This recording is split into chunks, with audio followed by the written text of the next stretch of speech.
ఒకటో పేతురు 4వ అధ్యాయం ప్రేమ అనేక పాపములను కప్పుకుని కనుక అని మొదలు పెట్టుకున్నాం. దానిపైన మీరు స్వస్థబుద్ధి గలవారై ప్రార్థన చేయటకు మెలకువగా ఉండడి అనే విషయం చిన్నగా మీతో మాట్లాడతాను. ప్రార్థించుకుందాం. దయామయుడైన తండ్రి, నీకు వందనములు ప్రభా.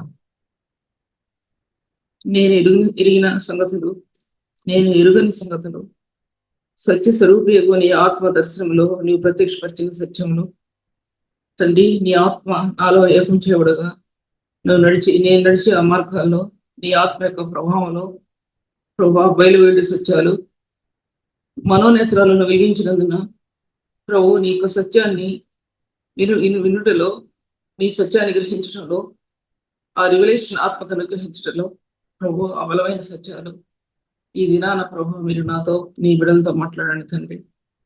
ఎన్ని వాక్య భాగాలు చెప్పినా తండ్రి, చెప్పిన అనిపించినా సరే అందులో అలోతైన మార్గాలు నీ రక్తం ద్వారా ప్రభా, నీ పరిశుద్ధ రక్తం ద్వారా హృదయం శుద్ధీకరించబడుతున్నప్పుడు, అడుగడుగునా పవిత్రీకరించబడుతుంటున్నప్పుడు ఆ సత్యం అది నూతనంగా విడిదీయబడుతుందనే సత్యాన్ని ప్రభు ఆత్మ గ్రహించగలిసాగింది. ప్రభా తండ్రి, నీ వందనములు ప్రభా. మిమ్మల్ని మీరు హెచ్చించుకోమని యేసునామములో స్తుతించి వేడుకుంటున్నాను తండ్రి. ఆమేన్. దేవుని వాక్య భాగాల్లో దీనిలో ఒక మాట ఉంది ఏంటంటే, ప్రార్థన చేయటప్పుడు మెలకువగా ఉండడం. ప్రార్థన అనే విషయం రెండు మూడు మాటలు చెప్తా. ప్రార్థన అనేది చాలా పెద్ద సబ్జెక్ట్. అది పెద్ద పెద్ద వాళ్ళు చెప్పాల్సిన అంశాలు. నేను మామూలు వ్యక్తిని కాబట్టి నేను 2-3 విషయాలు మీతో మాట్లాడతాను. ప్రార్థన చేయటకు మెలకువగా ఉండడం. మనం ఎన్నోసార్లు ప్రార్థన చేయడానికి దీంటి ముందు ఏం జరుగుతుందో అని భయంతో ప్రార్థన చేసేవాళ్ళు కొంతమంది ఉంటారు. శోధనలు పడిన తర్వాత ప్రార్థన చేసేవాళ్ళు ఉంటారు. తర్వాత ప్రార్థన అనేది దేవుని ప్రత్యక్షతను పొందడానికి ప్రార్థన చేసేవాళ్ళు ఉంటారు. ప్రార్థన ఎన్నో రకాలుగా ఉంది. ఒక్క ప్రార్థన మాత్రం చెప్పాలనుకుంటున్నాను నేను. ఏంటంటే అది ఆత్మచేత హృదయం బలపరచబడగా చేసే ప్రార్థన అనేది మీతో మాట్లాడాలని తెలుస్తున్నాను. మీరు దేవుని ఆత్మచేత బలపరచబడినట్లుగా అని రాయబడి దర్శి పత్రిక 3వ అధ్యాయం ఆఖరి భాగంలో మీరు దేవుని ఆత్మచేత బలపరచబడినట్లుగా దాని పొడవు లోతు వెడల్పు ఎత్తు ఎంతో గ్రహించినట్లు జ్ఞానమును మించిన క్రీస్తు ప్రేమ అని రాయబడింది.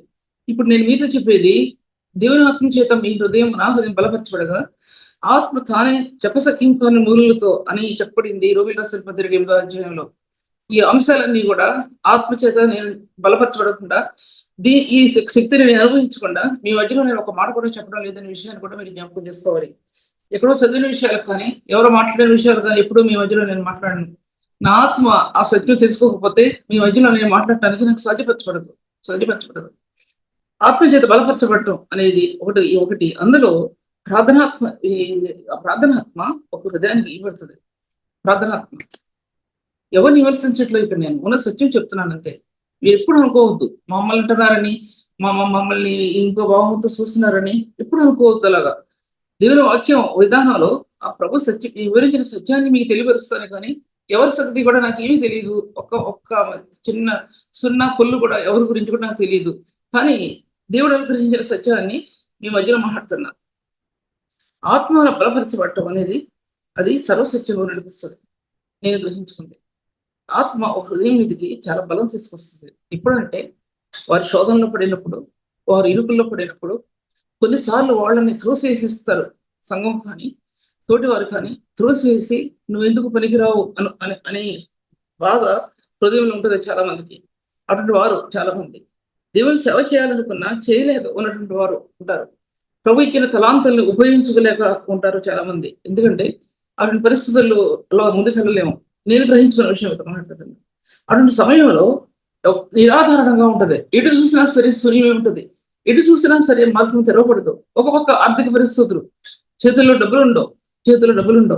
పిల్లల్ని చదివించాలంటే డబ్బులు ఉండవు. వాళ్ళ హైయర్ స్టడీస్ కావాలంటే ఈ దినాల్లో లక్షలు కావాలి. ఒక పిల్లవాడు అబ్రాడ్ వెళ్ళాలంటే కొన్ని లక్షలు కావాలి. కొన్ని లక్షలు, ఒక 20 లక్షలు 30 లక్షలు కావాలి వెళ్ళాలంటే. అటువంటి పరిస్థితుల్లో మనం ఉన్నాం. ఇన్ని హృదయం మీద ఒత్తిడి ఉంటుంది, చాలా ఒత్తిడి ఉంటుంది. దానికి తగినట్లు మీ బాగా అర్థం అవడానికి చెప్తున్నా. దానికి తగినట్టు ఒక భార్యకు కానీ భార్య భర్తకు కానీ వాళ్ళ ద్వారా ప్రెషర్ ఉంటుంది. ఒక భర్త తక్కువ స్థితిలో ఆత్మీయులు ఉంటే భార్య మీద ఎంతో ప్రెషర్ తీసుకొస్తాడు. ప్రతిదీ తప్పు పడతాడు. ఒకవేళ భార్య తక్కువ స్థానంలో ఉంటే, భర్త ఉన్నతమైన స్థాయిలో ఉంటే, ఈ భార్య భర్త మీద ఎంత ప్రెషర్ తీసుకొస్తుంది. వారి మధ్య ఐక్యత ఉండదు. హృదయం అప్పుడు ఆ స్థానం ఎలా ఉంటదంటే, గుండె పగిలిపోద్ది. అది ఆ సమయంలో గుండె పగిలిపోవటం అంటే, మన చుట్టూ ఉన్నటువంటి పరిస్థితులు, మనకి ఎదురయ్యే పరిస్థితులు ఎన్నో అన్నీ కూడా ఒక్కసారి బర్స్ట్ అయిపోతాయి. బర్స్ట్ అయిపోయినప్పుడు హృదయం అంతరాత్మ దేవుని సన్నిధిలో ప్రార్థన చేయడానికి మనల్ని బలపరుస్తున్న విషయం జ్ఞాపకం చేసుకోవాలి. అప్పుడు దేవుని ఆత్మ చేత మీరు బలపరచబడినట్లుగా అది ఎఫెసీ పత్రిక 3వ అధ్యాయంలో రాయబడింది. ఆయన యొక్క ప్రేమ యొక్క పొడుగు, లోతు, వెడల్పు, ఎత్తు ఎంతో గ్రహించుకోవడానికి అది మొట్టమొదట ఆ ప్రేమ యొక్క లోతులు ఆత్మ తెలియపరచబడిన చాలా లేసి మాత్రమే తెలియపరచబడతాయి. లేసి మాత్రమే అంటే చాలా తక్కువ మాత్రమే మనం గ్రహించుకుంది ప్రభు యొక్క ప్రేమను. ప్రభు యొక్క కృపను కూడా చాలా తక్కువ మాత్రమే మనం గ్రహించుకున్నాం. అప్పుడు ఆత్మ బలపరచబడుతున్నప్పుడు ఆ ప్రేమలో ఉన్నటువంటి మార్గాలు, ఆ కృపలో ఉన్నటువంటి మార్గాలు, పరిశుద్ధతలో ఉన్నటువంటి మార్గాలు ధైర్యవంతంగా ఆత్మకు తెలియపరచబడతాయి. ఎప్పుడు చూసినా ప్రేమ, ఎప్పుడు చూసినా పరిశుద్ధత అని మీరు అనుకున్నా, ప్రేమ అనేది జగత్ పునాది వేయబడక మునిపే దేవుడు ఈ లోకాన్ని ఎంతో ప్రేమించాడు. ఆయన ఎఫెసీ పత్రిక జగత్తుకు పునాది వేయబడక మునిపే అప్పుడే సంఘాన్ని ఏర్పరచుకున్నాడు. అప్పుడే తన రాణిని జగత్ పునాది వేయబడక మునిపే ప్రేమించాడంటే అప్పుడే సంఘాన్ని కూడా తను ఏర్పరచుకున్నాడు అనే విషయం జ్ఞాపకం చేసుకోవాలి.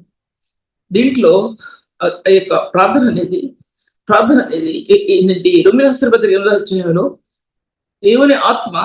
దేవుని ఆత్మ మనల్ని బలపరుస్తున్నప్పుడు చెప్పసక్యము కాని మూలుగులతో అని రాయబడింది. అది ఒక విశ్వాస హృదయానికి అంత తొందరగా రాదు. ఈ లోక సంబంధమైన ఎన్నో విషయాల కోసం మనం ఏడుస్తాం, కానీ ఈ లోక సంబంధమైనటువంటి పరిస్థితులు మనకు కష్టంగా ఉన్నప్పుడు ఏడుస్తాం, కానీ ఆత్మ సంబంధంగా ఒక రివల్యూషన్ హృదయం రావడానికి ఎంత వేదన పడతారో ఒక సేవకుడు అనపడ్డ వ్యక్తి మరి ఎంతమంది ఉన్నారో నాకు తెలియదు. అది లేకపోతే రివల్యూషన్ పరచబడదు. నువ్వు నీ కుటుంబం కోసం, నీ బిడ్డల కోసం ఎంత ఏడుస్తావో ఆ ఏడుపు కాదు, ఒక రెవల్యూషన్ ఆత్మ రావటానికి ఒక హృదయం అంత వేదన పడుతుంది. వేదన పడుతున్నటువంటి సమయంలో మనకి ఎదురుగా కనబడేది ఏంటంటే, ఒక విషయం చెప్తున్నా, మనకు పనికిరాని మన హృదయం, తూట్లతో పుట్టబడినటువంటి మన హృదయం, ఎక్కడ చూసినా దేవుని నీతి కనబడినటువంటి హృదయం, ఎక్కడ చూసినా పరిశుద్ధ స్థానాలు కనబడినటువంటి మన హృదయం, ఎంత పరిశుద్ధులైనా సరే, మరి మరలా చెప్తున్నా, ఎంత పరిశుద్ధులైనా సరే, మేము పరిశుద్ధులు మనం కొన్ని గుండెల మీద చేతులు వేసుకున్నా సరే అప్పుడు కనబడుతుంది దేవుని పరిశుద్ధ. మన స్వనీతి, మన భక్తి అవన్నీ అక్కడ కనబడినప్పుడు అప్పుడు ఏడుస్తాడండి సేవకుడు. ఒకసారి కాదని నేర్చేది అటువంటి దేవుని సన్నిధిలో కన్నీరు కారుస్తున్నప్పుడు ప్రార్థన అనేది ఎన్నో మార్గాల గుండా ఆత్మ నడవటం, ఆత్మను నడిపించడం మనం తెలుసుకుంటాం, జ్ఞాపకం చేసుకుంటాం. ఎన్నో మార్గాల గుండా ఆత్మ నడుస్తుంది. బైబిల్ గ్రంథంలో ఎలా నడుస్తుందో ఏంటో అదని చెప్పడం నాకు సాధ్యపరచబడదు. బైబిల్ గ్రంథంలో ఎన్నో విషయాలు సంవత్సరాల నుంచి బోధిస్తున్నాం అంటే ఎంత బోధించినా చాలా అల్పమే మేము బోధిస్తున్నాం, చాలా తక్కువే బోధిస్తున్నాం. అది ప్రభు ఇచ్చిన పరిచర్య, ఆత్మచేత బలపరచబడిన పరిచర్య, ఆత్మచేత నింపిన పరిచర్య, ఆత్మ కణాలు అనేకమైనటువంటివి హృదయం నింపగా చేసే పరిచర్య, ఆత్మ ఒత్తిడితో హృదయం బలపరచబడగా చేసే పరిచర్య. నేటి పరిశుద్ధులకు కొందరికి మాత్రమే దేవుడు ఇచ్చాడు, అందరికి ఇవ్వలేదు. అది కొందరికి మాత్రమే దేవుడు ఇచ్చాడు చెప్తున్నా. అందరు చేసే పరిచర్యే, కానీ ఈ పరిచర్య 1000 మందిలో 10 మంది కూడా లేదు అనే విషయం చెప్తున్నా. ఈ లోకంలో ఎన్నో విధాలైన పరిచర్యలు చూస్తున్నాం. నిన్ను చెప్పాను, ఎవరు విమర్శించడం కాదు, కానీ ఒకరు మాత్రం జ్ఞాపకం చేసుకోవాలి. ఏ విధం చేత నేను స్వార్థ ప్రకటించబడుతున్న విషయం మనం జ్ఞాపకం చేసుకుని దేవుని స్తుతించాలి. తప్పు డాక్టర్ ఉండొచ్చు, తప్పుడు బోధలు ఉండొచ్చు, ఏమైనా ఉండొచ్చు, కానీ సకల జనులకు సువార్త ప్రకటించబడుతుంది అంటాడు అపోస్తలుడైన పౌలు అంటాడు. అందుకు నేను సంతోషిస్తున్నాను, ఇక ముందుకు నేను సంతోషిస్తాను. నేను ఏ విధమైన చేత నేను సువార్త ప్రకటించబడుతుంది అనే విషయాన్ని మన హృదయంలో పెట్టుకుని జ్ఞాపకం చేసుకోవాలి. ఈ ప్రార్థన యొక్క అనుభవాలు ఒక వ్యక్తి జీవితంలో ఒక నూతనమైన ఫలం సమకూరుస్తుంది. ఫలం, ఒక విధమైన ఫలం, ఆత్మలో తీయదనం, ఆత్మలో మాధుర్యం, మంచి చెడ్డలు వివేచించగలిగే జ్ఞానం. సేవ చేస్తారు ఎంతమంది, మంచి చెడ్డలు వివేచించగలిగే జ్ఞానం హృదయంలో ఉండదు. స్వార్థం కనబడుతుంది అందులో, నేను అనే స్వార్థం కనబడుతుంది దాంట్లో. ఇప్పటికీ కూడా ఒక వ్యక్తిలో కనబడకూడదు. సేవకుడు నిష్పక్షపాతంగా దేవుని సన్నిధిలో నిలబడటానికి ప్రార్థన ఎంత అవసరమో, ఎంత అమూల్యమైనదో ప్రార్థన గ్రహించగలిగితే ఆ వ్యక్తి ఈ దుర్నీతి సంబంధమైన వాటి మీద చేతులు పెట్టడు. ఈ పాపం సంబంధమైన వాటిని తన హృదయంలో పెట్టుకుని దేవుని సేవని నిరర్ధకం చేయరు అనే విషయం మీ మధ్యలో పెడుతుంటున్నాను. అందుకోసం అన్నిటి అంతము సమీపమైనది కనుక మీరు స్వస్థబుద్ధి గలవారై ప్రార్థన చేయటకు వెలుగుగా ఉండండి. ప్రార్థన అనేది ఇంకో విషయం చెప్తాను. నేను చెప్పడానికి భయపడుతున్నాను. ఎందుకంటే నేను ఎంతో మంది పెద్దవాళ్ళు చెప్పడం విన్నాను నేను. అంటే నేను ఆ స్థాయిలో లేను కాబట్టి, అంటే అంత అంత ఉన్నతమైన స్థాయిలో లేను కాబట్టి నేను చెప్పడానికి తగను అనే మాట నా హృదయంలో వస్తుంది నాకు. అందుకోసం మనం చేసే విజ్ఞాపన దేవుని యొక్క విజ్ఞాపనలోనికి ఏకమవటం గమనించుకుంటాం.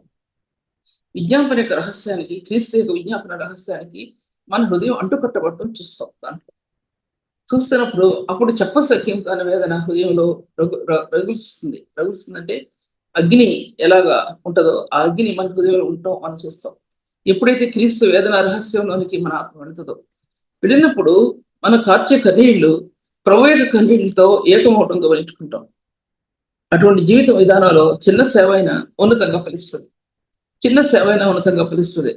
ఇప్పుడు సేవా జీవితంలో ఏదైనటువంటి వాటి కోసం కానీ, ఆశపడటం కానీ, ఏ విధమైన కోరికలు కానీ హృదయంలో, వేరో విధమైన భావన కానీ హృదయంలో, తప్పుడు వాటి మీద హృదయంలో కాంక్ష కానీ, తప్పుడు ప్రేమల మీద హృదయం ఆశించడం కానీ, లేకపోతే మరి దేన్ని కూడా ఒక హృదయం ఆశించకుండా, ఒక హృదయం వాటి మీద వెళ్ళకుండా కలువరి మీద హృదయం పెట్టుకున్నటువంటి వ్యక్తి సేవా జీవితం అనేది 100 folds లో బ్లెస్ చేయబడుతుంది.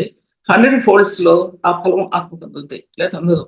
ఏ చిన్నది హృదయంలో ఉన్నా సరే ఆత్మ ఫలభరితం కావటానికి సాధ్యపరచబడదు. ప్రార్థన యొక్క జీవితం అనేది క్రీస్తుకి నీకు, లేదా క్రీస్తుకి నాకు ఉన్నటువంటి సంబంధం మధ్యలో నిలబడి ఉంది ఆ ప్రార్థన యొక్క రహస్యం.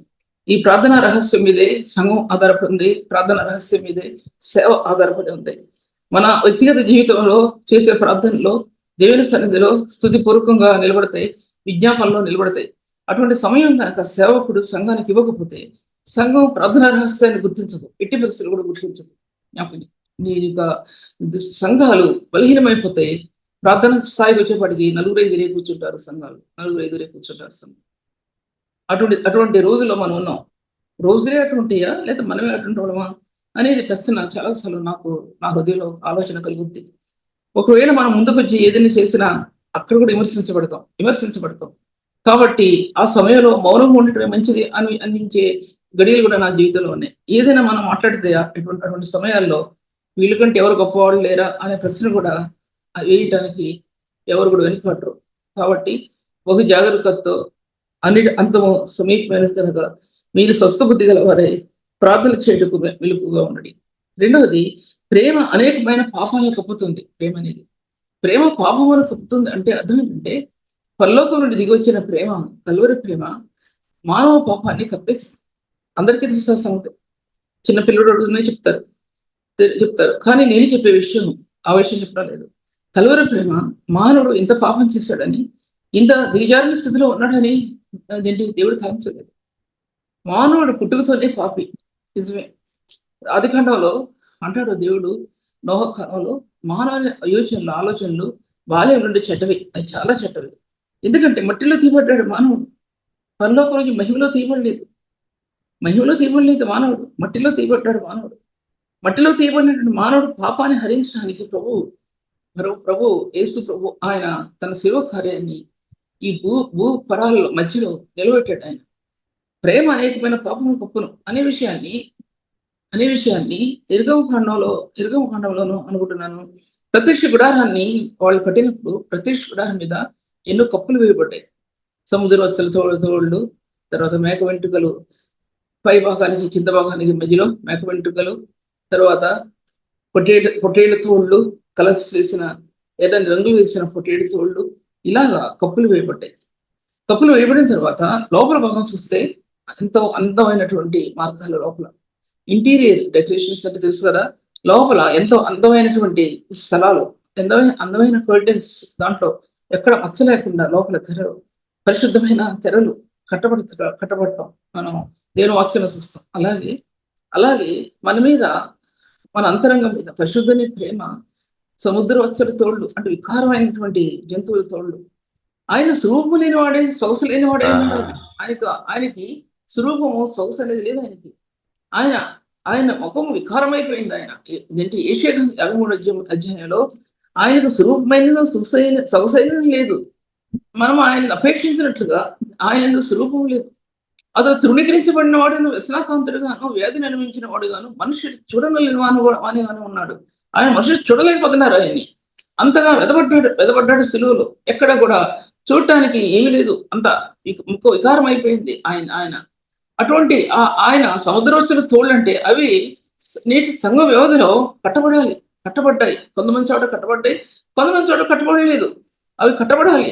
అంతర్యంలో కట్టబడితేనే నీ ఇంటీరియర్ డెకరేషన్ అంటే నీ అంతరంగంలో పరిశుద్ధమైన స్థానాలు బయటకు వస్తాయి. లేదా బయటికి రావు. మేక వెంట్రుకలు నీ ఇంటీరియర్ కి మధ్యలో, ఆయన కప్పుకి మధ్యలో మేక వెంట్రుకలు, పాపాన్ని హరించినటువంటి మేక ఆయన పరిశుద్ధుడు. ఆయన స్వరూపం, నల్లని స్వరూపం మేకలాగా ప్రభు ఆయన తన ప్రాణాన్ని శాపగ్రహయ్యాడు. అది హృదయంలో కప్పు వేయబడాల్సిన, అది వేయబడకపోతే ఒక వ్యక్తి జీవితంలో ఆ అందమైన సుందరమైనటువంటి మార్గాలు, పరిశుద్ధమైన మార్గాలు హృదయంలో ఉండవు అనే విషయాన్ని నేను మీతో మాట్లాడుతున్నాను. అందుకోసం ప్రేమ అనేకమైన పాపాలను కప్పింది. అది నేను టూకీగా చెప్పాను అనుకోవద్దు. అది కానీ ఒక్కటి చెప్తే ఈ క్లాస్ అంతా అయిపోద్ది.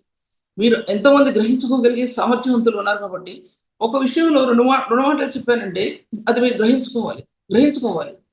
ఆత్మ దేవుని సన్నిధి హృదయంలో ఉంటే, ఆత్మ ఒప్పింపు దేవుని హృదయంలో ఉంటే, ఆత్మ చేత బలపరచబడిన హృదయంలో ఒక దాంట్లో ఒక 2 పాయింట్స్ మీ యొక్క మెసేజ్కి, మీ యొక్క ఆత్మీయ స్థితికి, మరలా నా ఆత్మీయ స్థితి పునరుద్ధరించబడ్డ నాకు కూడా, మీకు ఒకరికి కాదు, నాకు కూడా.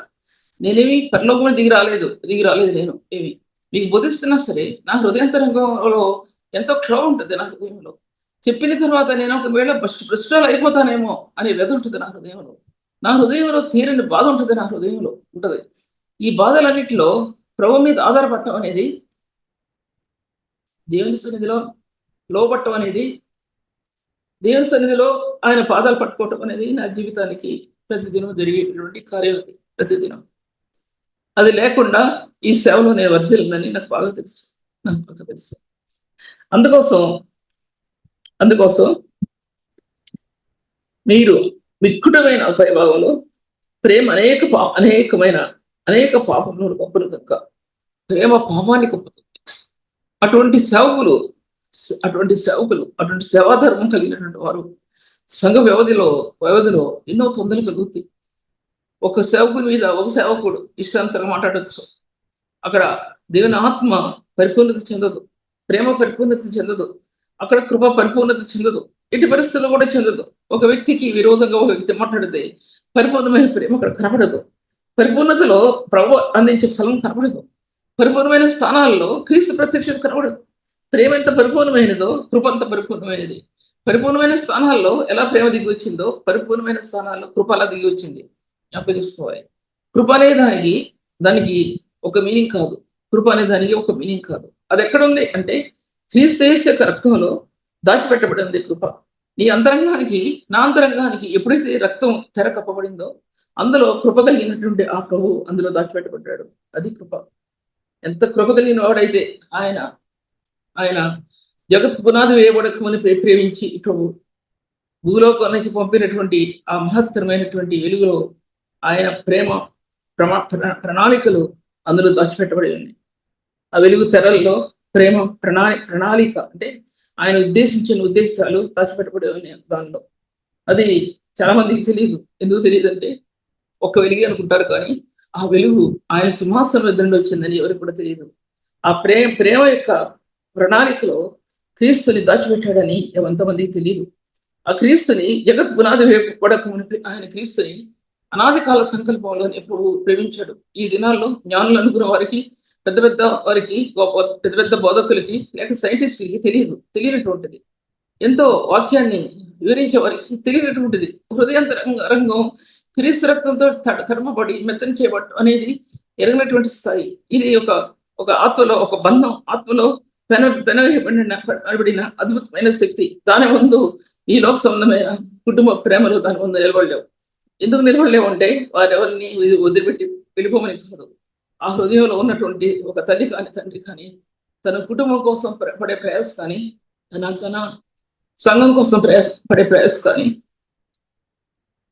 చాలా వేరుగా ఉంటుంది. చాలా వేరుగా ఉంటుంది. ఎంత కన్నీరు ఏరులై పారినా సరే కొన్ని సార్లు కంట్రోల్ ఉన్నటువంటి పరిస్థితులు ఉంటాయి. ఎందుకంటే ఆ ప్రేమతో నింపడిన ఒక హృదయం యొక్క రహస్యం అనేది చాలా విలువైనటువంటి రహస్యం.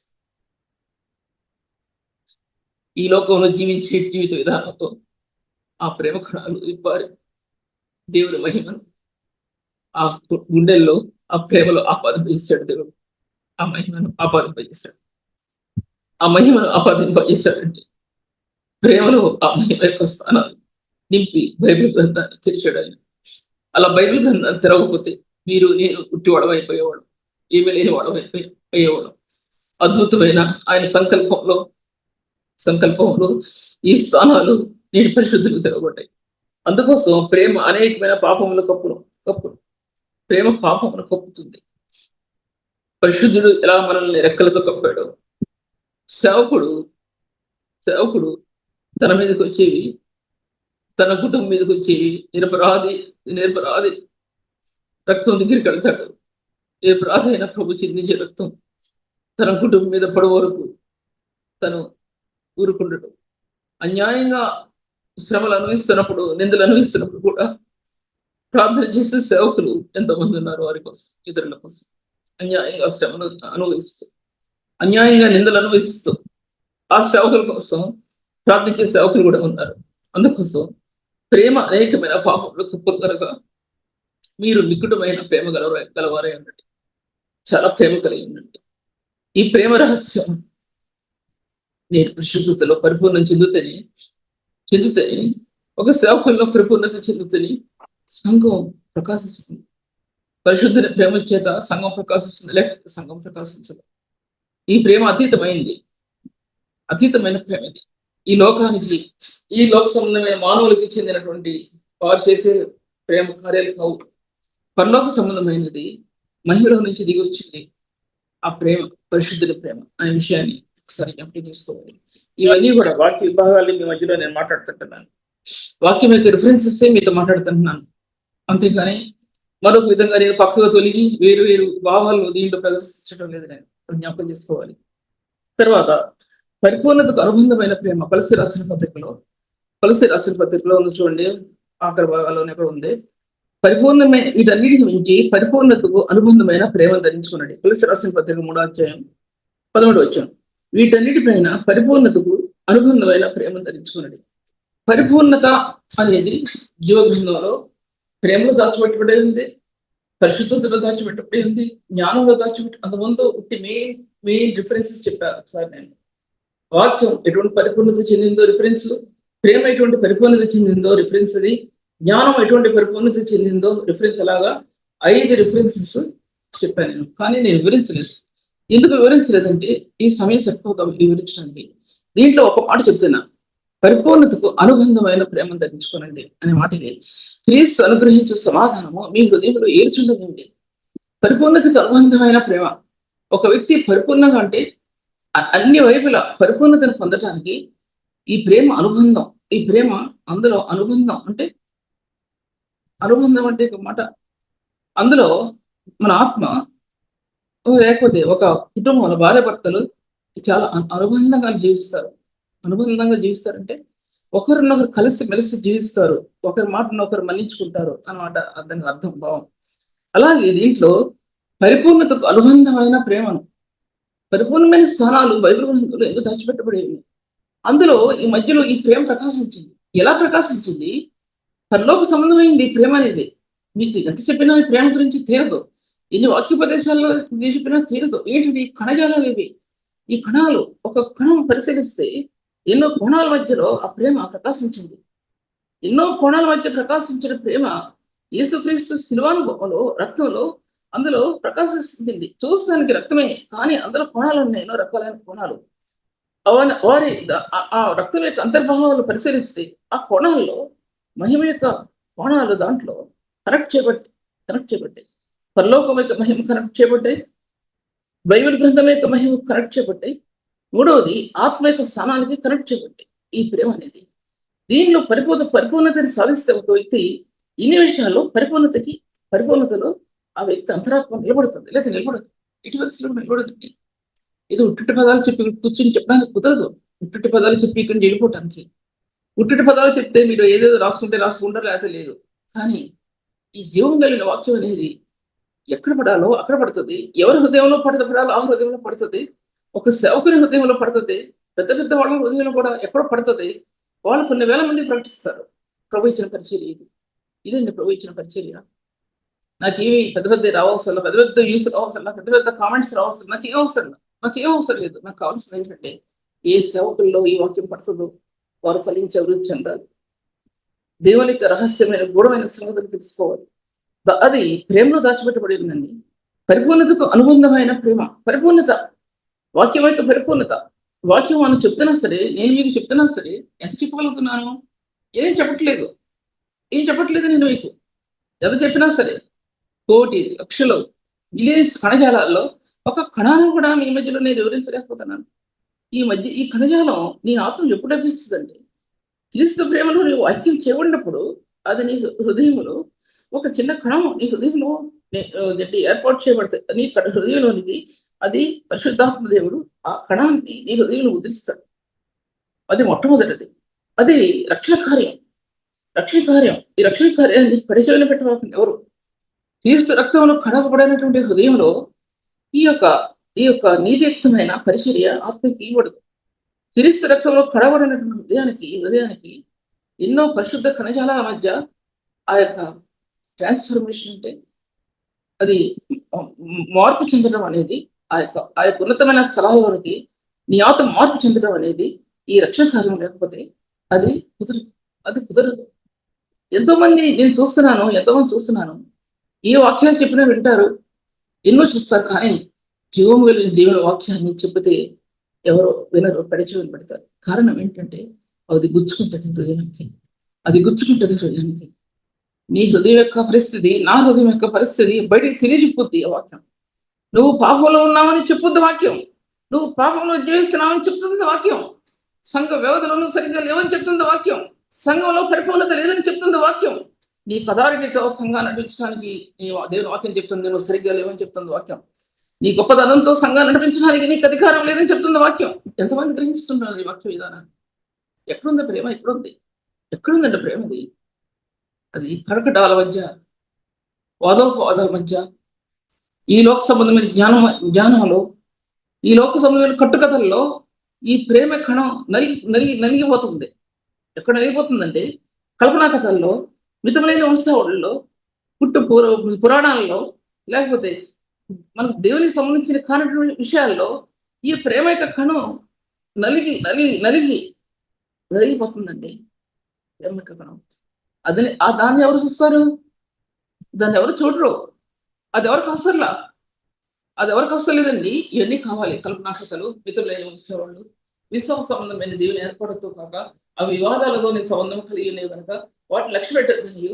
అపోస్తలుడైన పౌలు తిమోతికి రాస్తూ తిమోతి రాసిన పత్రిక 1వ అధ్యాయంలో రాస్తాడు. దాంట్లో ముందు భాగాల్లోనే రాస్తాడు, ఎఫెసులో నిలబడి. ఎందుకంటే ఎఫెసు సంఘం అనేది అన్ని జనాంగం మధ్య తీయబడినటువంటి ఎఫెసు సంఘానికి అక్కడ ఎఫెసులో ఉన్న, ఎందుకంటే వాళ్ళు తొందరగా పడిపోతున్నారు వీటి వల్ల.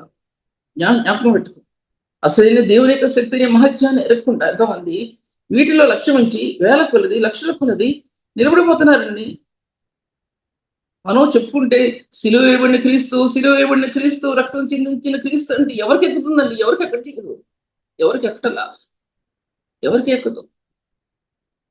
అద్భుతాలు, ఆశ్చర్యకరమైన కార్యాలు జరగాలి అంటారు. నిజమే, జరగాలి. దాటి మీద లక్ష్యం ఉంచకూడదు, మనకు జరగాలి. నాకు మొన్న అదేంటి అంటే అంత కథలో చెప్పలేను కాబట్టి ఒక 2 మాటలు చెప్తున్నాను.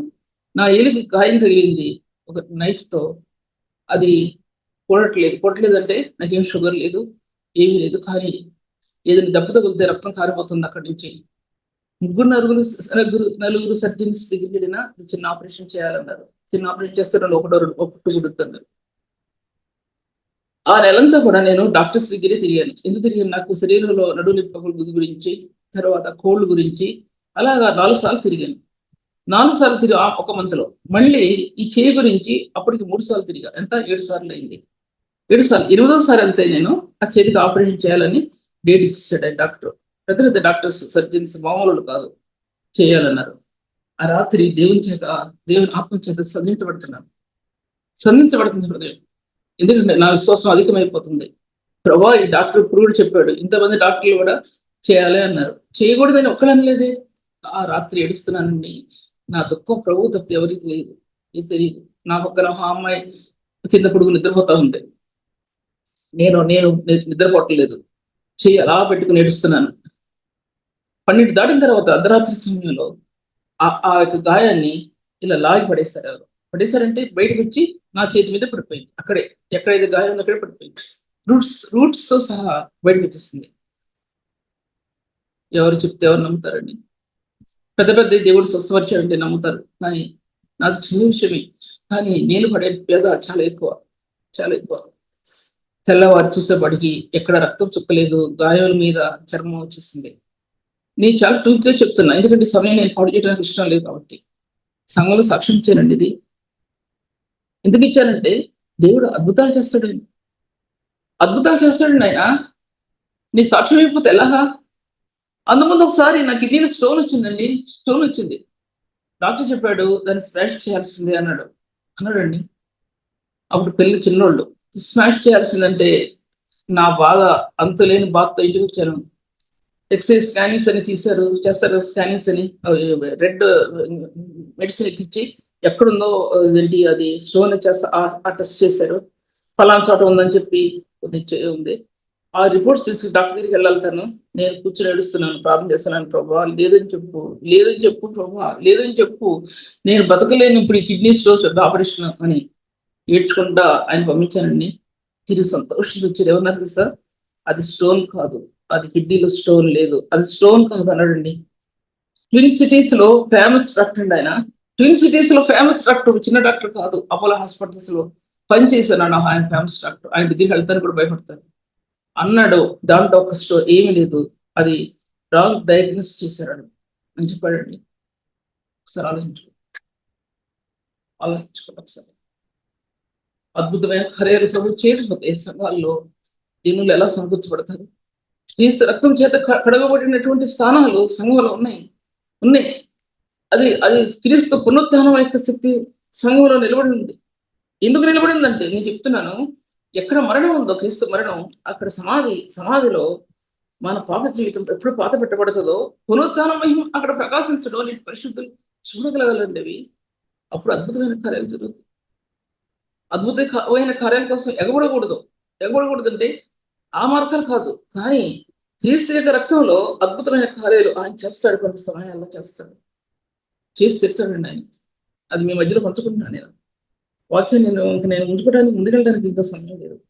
దాంట్లో ప్రేమ అనేకమైన పాపంలో కప్పులు కనుక మిక్కుటమైన ప్రేమ గలవారే ఉండడు. మిక్కుటమైన ప్రేమ, విస్తారమైన కృపాసత్యము గల దేవుడైన యెహోవా అని చెప్పబడిందండి. విస్తారమైన కృపాసత్యము గల దేవుడైన యెహోవా. క్రీస్తు గురించి, ఆయన ప్రేమల గురించి బైబిల్ గ్రంథంలో ఆయన కృపా, ప్రేమ, కనికరం కలిగిన దీర్ఘశాంతుడైన దేవుడు అని చెప్పబడిందండి. ఎందుకు ఈ గుణగణాలు ఆయన గురించి బైబిల్ గ్రంథం వ్యక్తం చేస్తుంది, బయలుపరుస్తుంది? ఎందుకు? ఆ గుణగణాలలో మన హృదయం నిలబడాలని చూపిస్తుంది, మన పరిచర్య నిలబడాలని చూపిస్తుంది. మనం ఎక్కడ తప్పిపోతున్నామో మనం సరిచేసుకోవాల్సిన విషయం చూపించబడుతుంది ఆయన గుణగణాలు. ఈ గుణగణాల ద్వారా అత్యున్నతమైన పరిచర్య ఆత్మకు అందించబడుతుంది. ఈ గుణగణాలలో పరిశుద్ధాత్మ దేవుడు సంచారం చూపిస్తుంది. నీలో ఆత్మదేవుడు ఉంటే ఆ సంచారం చూపిస్తుంది. ఆ గుణగణాల్లో నీ ఆత్మ నడవడం చూపిస్తుంది. ఆ నడవడంలో నువ్వు నేలను పడిపోయి ఏడవడం కూడా చూపిస్తుంది, ఆ శక్తిని తట్టుకోలేక. అటువంటివి నేను వివరించిన కుదరదు విషయాలని. అందుకోసం మిక్కుడమైన ప్రేమ కలవారే ఉండడు. మిక్కుడమైన ప్రేమ అన్నాడండి. దాంట్లో ఎంత ప్రేమించగలుగుతున్నాము? కొంతవరకే ప్రేమించగలవండి, మీరైనా నేనైనా అంత ప్రేమించలేము. ఎందుకంటే మన కుటుంబాలు ఉంటాయి, మన పిల్లలు ఉంటారు, భర్త భార్యలు అందరూ ఉంటారు కుటుంబాల్లో. ఒక వ్యక్తి మీద అంత దృష్టించి ఒకసారి వెళ్తాం ఇంటికి, 2 సార్లు వెళ్తాం ఇంటికి. కానీ నేను ఆ రోజు రాత్రి చేయనిప్పుడు ప్రార్థన చేసింది ఏంటంటే, ప్రభా, ఈ రాత్రితో అంటే ఇక నేను తెల్లవారిన తర్వాత నీ పరిచర్యకు చేయను నేను. ఎందుకంటే నా వల్ల కాదు ప్రభా, నీ పరిచర్య చేయను. ఎందుకంటే ఏ గృహానికి ఇంక నేను వెళ్ళను ఎందుకంటే ఇంత భారభరితంగా ఈ సేవ కొనసాగిస్తుంటే నేను ఎలా చేస్తాను సేవ? ప్రభా ఈ రాత్రితో నన్ను స్వస్థపరచమని ప్రార్థన చేయలేదు, కానీ ఈ రాత్రి తెల్లవారి నుంచి ఇంక నేను పరిచయం చేయను ప్రభా, నేను నా వల్ల కాదు నిర్ధారించుకుంటున్నాను. దేవుడి సన్నిధిలో ప్రార్థనలో నిర్ధారించుకున్న హృదయానికి దేవుడు ఆ మార్గం తెచ్చాడంటే నేను అసలు చెప్పకుండా ఎలా ఉండగలను? నేను పడిన వ్యధేంటో ఎవరు తెలుసు, ఎవరికి తెలియదు. ఏదో చిన్నదేదో గుచ్చుకుంది అనుకుంటున్నారు, కానీ 3 నెలలు పడిన బాధ, టచ్ అయితే ఏదైనా వస్తువు ఖర్చీప్లో రక్తం కారిపోతాయి, అంత అంత రక్తం కారిపోతాయి. ఎలాగా ఈ బాధ నాకు? 3 నెలలు దేవుడు తన బిడ్డల పక్షంగా చేసే కార్యాలు చాలా అతీతమైనవి ఉంటాయి. ఇంకో మాట చెప్పి ముగిస్తారండి, మనకు ఉదరది కొంత 10 నిమిషాల టైం ఉంది. తర్వాత సణుకొనకుండా ఒకరినొకడు ఆదిత్యం చేయడి, వికటమైన ప్రేమ గల వారై ఉండడి అంటే దానికి చాలా ఉన్నాయండి, చాలా ఉన్నాయి. దాంతో అయిపోతుంది ఇప్పుడు క్లాస్ చెప్తే. వికటమైన ప్రేమ గల వారే ఉండడు. అపోస్తలులు 1 కొరింథీ రాసిన పత్రిక 1వ అధ్యాయం 17వ వచనం. కేంద్రం బైబిల్కి మధ్య కేంద్రం అది కేంద్రం అండి. బైబిల్కి ప్రేమ అనే పదానికి కేంద్రం ఏంటంటే 1 కొరింథీ రాసిన పత్రిక 11వ అధ్యాయం. సంవత్సరం చెప్పండి, 2 సంవత్సరాలు చెప్పండి అందు గురించి. ఇందులో మీ తరగం ఎందుకు తరగం అంటే ఈ ప్రేమ కణం ప్రపంచంలో ఆ వెలుగు ఈ ప్రేమ కణాలు విత్తనాలు ఎత్తింది. ఒకసారి చెప్పాను మీకు నేను. ఆయన తన జోలి పట్టుకుని ఆయన దాంట్లో విత్తనాలు ఒక విత్తనాలు ఎత్తే వ్యక్తి తన ఏదైనా సంచేసుకుని జోలి అంటారు కదా, వేసుకొని దానిలో విత్తనాలు తీసి విత్తుతాడండి పంట భూమిలో. అలాగే ప్రభువు ఈ పాప ప్రపంచంలో చీకటిలో ఉన్న ప్రపంచంలో ఆ వెలుగు కణాల్లో ఈ యొక్క ప్రేమిక కణాలు విత్తాడండి ఆయన. లోకంతో విత్తకపోతే లోకంలో ఈ ప్రేమ ఎలా ఫలించేది, లోకంలో ఈ వెలుగు ఎలా ఫలించేదని మనం అనుకుంటాం. సైంటిఫిక్ వర్డ్స్ అని యూజ్ చేసి ఇది ఇలాగా చెప్తారండి సైంటిస్టులు. మరి మొట్టమొదటి నేను చెప్పేది ఏంటంటే ఆ మహిమాయుక్తమైనటువంటి కార్యం, ఆయన మహిమాయుక్తమైన వెలుగులో పరలోక మహిమలో నుంచి ఆ విత్తనాలు తీసుకొచ్చాడు ఆయన. ప్రపంచంలో చీకటి ప్రపంచం అంటే ఎక్కడ చూసినా చీకటి, వెలుగు అనేది లేదు. భూలోకం అంతా చీకటి భూమి. ఆ భూమిలో ఈ విత్తనాలు విత్తాడండి ఆయన. పంట వేస్తాడు, ఈ ప్రపంచం పంట వేసాడు. అనాది కాల సంకల్పంలోనే ప్రభు ఆయన భూమికి పునాది వేయకూడదు మనమే. ఇంకా నేను ముందుకెళ్తే నేను ఆయన భూమి మీద ఆ రాయి వేయక మునిపే, ఈ శూన్యంలో భూమి మీద కాదు, శూన్యంలో రాయి వేయక మునిపే శూన్యమైనటువంటి ప్రదేశంలో రాయి వేస్తాడు ఆయన. అప్పుడే నిర్ణయించుకున్నాడు తన సంఘాన్ని. ఆ ప్రేమను అప్పుడే నిర్ణయించుకున్నాడు ఆయన. అందుకోసం ముఖ్యమైన ప్రేమ కలిగిన వారు అక్కడి నుంచి తీసుకురావాలండి వాక్యం. నేను అక్కడి నుంచి తీసుకుని చెప్పాలి మీకు. నేను అంతం లేదు, వాక్యం చెప్పడానికి అంతం లేదు. ఎటెళ్తే అటే ఉండిపోతున్నాను. ఆత్మదేవుని యొక్క సన్నిధిలో క్యాప్చర్ చేయబడాలి ఈ వాక్యం కూడా. ఏది చెప్పాలో అంతవరకు చెప్పగలడానికి ప్రభు ఆ సామర్థ్యం కూడా నాకు ఇవ్వాలి. ఈ వాక్యం ఏంటంటే ఇంత బలమైన వాక్యం బైబిల్ గ్రంథంలో అన్ని విధాలుగా నిలబడిపోయింది వాక్యంలో. నీ హృదయం ప్రభు తట్టు తిరిగినప్పుడు నీకు ఎంత సామర్థ్యం ఇస్తాడో అంత సామర్థ్యం ఇస్తాడు. నీకు సామర్థ్యం లేకపోతే అంత ఇవ్వడం చెప్పడానికి. దీంట్లో ఒక మాట చెప్తున్నాను, ఒక మాట చెప్పి నేను ముగిస్తాను. ఏంటంటే సణుకొనకుండా ఒకరినొకరు ఆదిత్యించాడు. ఒక మాట చెప్పేసి ముగిస్తాను. అబ్రహాము దేవదూతలను ఆహ్వానించాడండి. దేవదూతలు ఆహ్వానించాడంటే దేవదూతలు కాదు. అప్పుడు అక్కడ యెహోవా అతనికి కనబడేను అని ముందు భాగంలో రాయబడి ఉంది. అది కనుక రాయబడకపోతే దేవదూతలకి అని అనుకునేవారు. యెహోవా అతనికి కనబడేను, గుడారం ముందు కూర్చున్నాడు. అది ఏంటి, సింధూర వృక్షంలో వేస్తున్నాడు గుడారాన్ని, కట్టాడు గుడారాన్ని. సింధూర వృక్షంలో గుడారాన్ని వేసుకుని కట్టి ఆ ప్రభు దర్శనం చూస్తున్నాడు. ప్రభు యొక్క దర్శనం అన్నాడు. హెబ్రోన్లో అక్కడ నువ్వు నీ కన్నుల పైకెత్తి తూర్పున పడవర ఉత్తరాన దక్షిణాన నీ కన్నులెత్తి ఒక్కసారి చూడు. ఇసుక రేణువులంతా విస్తారంగా నీ సంతానాన్ని అభివృద్ధి చేస్తాను. ఒక చోట ఆకాశ నక్షత్రాలను నీ సంతానం విస్తరింపజేస్తాను అన్నాడు ఆయన. హెబ్రోన్ది రాబో తరాల్లో అక్కడ దేవుని మందిరం కట్టబడాలి. తనకి ఉన్నాడు, సింధూర వృక్షవనంలో ఉన్నాడు. సింధూర వృక్షం దగ్గర ప్రత్యక్షమైన ప్రభువు సింధూర వృక్షవనంలో ఉంటే ఏం చేశాడు, ఆ గుడారాన్ని తీసి తర్వాత అక్కడ ఆ గుడారాన్ని సింధూర వృక్షవనంలో వేసుకుంటాడు. వేసుకుని అక్కడ బలిపీఠం కడతాడండి. బలిపీఠం హృదయం అనే బలిపీఠ. అది నేను చెప్పడానికి అంత సబ్జెక్ట్ ఇప్పుడు నేను అవ్వదు. నేను వాట్సాప్ మెసేజ్ లో ప్రిపేర్ చేసిన సబ్జెక్ట్ ఇది. అంత అవ్వదు. అయితే మీకు టైం అయిపోద్ది. మళ్ళీ చెప్తాను ఈ విషయాన్ని. అక్కడ తను ఆ హెబ్రోన్ ప్రదేశం క్రీస్తు పుట్టుక, మరణం, పునరుత్థానానికి అది నిలబడిన ప్రదేశం రాబో తరాల్లో. దాన్ని చూచాయిగా అబ్రహాం చూచాయిగా కాదు, ఒక తేడాగా చూపించాడు. చూపించినప్పుడు అక్కడ బలిపీఠాన్ని కట్టాడండి. అక్కడ బలిపీఠాన్ని కట్టాడు. బలిపీఠం ఎన్నిసార్లు బలిపీఠాన్ని కడుతున్నాం? నీ హృదయమైన బలిపీఠం దేవునితో సరి చేసుకుని ఎన్నిసార్లు కడుతున్నాం? మన కాళ్ళు ఎటు పరిగెడుతున్నాయి? ఎన్నిసార్లు ఎటు పరిగెడుతున్నాయండి? ఎన్నిసార్లు మన జీవితంలో అంతరంగం, మన కళ్ళు ఎటు పరిగెడుతున్నాయి? ఏ వైపు పరిగెడుతున్నాయండి? ఏ స్థలాలకు పరిగెడుతున్నాయి? అంతరంగంలో పరిశుద్ధిని పట్ల స్వచ్ఛమైన ప్రేమ విక్కుడమైన ప్రేమ, అనేక పాపములు కప్పే ప్రేమ మన హృదయాంతరంగంలో ఎటువంటి స్థానాల్లో నిలబడింది. అక్కడ తర్వాత 18 అధ్యాయాలకు వచ్చేపాటికి మమ్రే దగ్గర ఉన్న సింధూరు వృక్షవనంలో అబ్రహాం గుడారపు మాటలో గుడారపు ముందే కూర్చున్నాడండి. ఎందుకంటే ఆ ప్రభుని చూశాడు. మళ్ళీ చూడాలండి. ఆ మహిమా స్వరూపి కనబడ్డాడు. ఆయన మెస్సపటి 9లో మహిమాస్వరూపి ప్రత్యక్షమయ్యాడు. షెకెములో ప్రత్యక్షమయ్యాడు. హెబ్రోన్లో ప్రత్యక్షమయ్యాడు. చూడాలి ఆయన్ని చూడాలి. ప్రభు వస్తాడు. ఇదే దారి అయింది. సింధూరు వృక్షవనాల దగ్గర ఆయన దారి. సిలువ ప్రత్యక్షత సింధూరు వృక్షవనాలు దాచిపెట్టబడిన సిలువ ప్రత్యక్షత. ఆయన దారి ఇదే. నేను ఇక్కడే కూర్చుంటాను అనుకున్నాడండి. ముగ్గురు యెహోవా కనబడాను. ప్రభువును గుర్తించేశాడు. ముగ్గురు మనుషులకు సాష్టాంగ నమస్కారం పడ్డాడండి. సాష్టాంగ నమస్కారం పడ్డాడు. ఎన్నిసార్లు సేవా జీవితంలో సాష్టాంగ నమస్కారం పడటం ఎన్నిసార్లు జరిగిందండి? జరిగిందా లేదా ఒక్కసారి ఆలోచించుకోవాలి. నాకు జరగకుండా నేను మీకు ఎలా చెప్తా నేను నా యవన కాలంలో, యంగేజ్ లో, వివాహం అయిన దినాల్లో ఈ అనుభవాన్ని అప్పుడు నేర్చుకున్న అనుభవం అండి. ఇప్పుడు చెప్పడానికి సాష్టాంగ నమస్కారం పడితే దిక్కు లేదు ప్రభా, ఇక నాకు ఏమీ దిక్కు లేదు, ఎవరు ఆదరించేవాళ్ళు లేరు, ఎటూ మార్గం లేదు అని నీ హృదయం నేల మీద పడి ఏడ్చినట్టు దినాలు నీ జీవితాలు ఎన్నిసార్లు ఉన్నాయి? పరిశుద్ధమైన ప్రభువును హత్తుకున్న జీవితం ఎన్నిసార్లు ఉంది? అటువంటి జీవితానికి దూరంగా పారిపోతున్నావా? కుటుంబంలో మత్సరాలు, కలహాలు పెట్టుకొని ఈ పరిశుద్ధాన్ని దూరం చేసుకుంటున్నావా? కూలిపోతున్నాయి కుటుంబాలు. దేవుడు లేక భర్త ప్రభువును ప్రార్థిస్తే భార్య ప్రార్థిస్తే భర్త ప్రార్థించాడు. ఆ విధంగా కుటుంబాలు సర్వనాశనం అయిపోతున్నాయి ఈ పరిస్థితుల్లో. ఏకత్వం లేక, మిక్కుడమైన ప్రేమ అనేకమైన పాపం ప్రేమ లేక.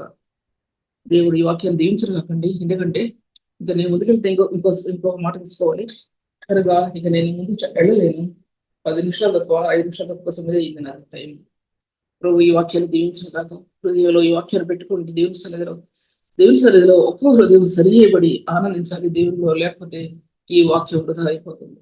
ఈ వాక్యం మీరు త్రోసేస్తే మరొకరికి ఇస్తాడు దేవుడు. మరొకరు గుర్తించుకుంటారు. మరొకరిలో ఆత్మానందం కలుగుద్ది. ఆయన ఈ రాళ్ల వలన అబ్రహాంకి పిల్లలు పుట్టిస్తాడన్నాడు దేవుడు. అలాగే ఈ సేవా జీవితం పరిశుద్ధులు త్రోసేస్తే పాపాత్మల చేత ఈ వాక్యం కనపరచబడుతుంది అంటే కొన్ని జనాలు అనే విషయాన్ని మీతో మాట్లాడుతుంటున్నాను. ప్రభు ఈ వాక్యం దిగించుకుంటారు. ప్రార్థించుకుంటాం. తండ్రి వందనములు ప్రభు, ఘనమైన రక్షకుడు నీవు, అక్షయ పాత్రనిచ్చావు. నీ రక్షణ పాత్రలో ప్రభు, నీ రక్షణ రేఖల్లో అక్షయమైన మార్గాలు తెరిచావు తండ్రి. ఎవరు గుర్తించలేనటువంటి స్థానాలు ఈ రక్షణ కాంతిలో ప్రకాశించే ప్రభు. లేకపోతే ఈ రక్షణ పాత్రను పట్టుకుని నీ సన్నిధిలో ప్రాధాయపడటానికి ఈ జీవితం ఉండేది కాదు ప్రభా. ఆ మహిమ ప్రదేశాల్లో నుంచి మహిమా స్వరూపి ఈ లోపలకు వచ్చి ఆ ప్రత్యక్షతలు ఇచ్చావు నీ పరిశుద్ధులకు ప్రభా. గ్రహించడానికి తండ్రి మీరు కృపనే ఉండి ప్రభు. అనేక మందిలో ప్రభా ఈ ఆశీర్వాదం సంపూర్తి చేసి నడిపించమని ప్రభా ప్రార్థన అంగీకరించమని తండ్రి. ప్రభా ప్రార్థన అంగీకరించమని యేసు నామములో స్తుతించి వేడుకుంటున్నాను తండ్రి. ఆమేన్.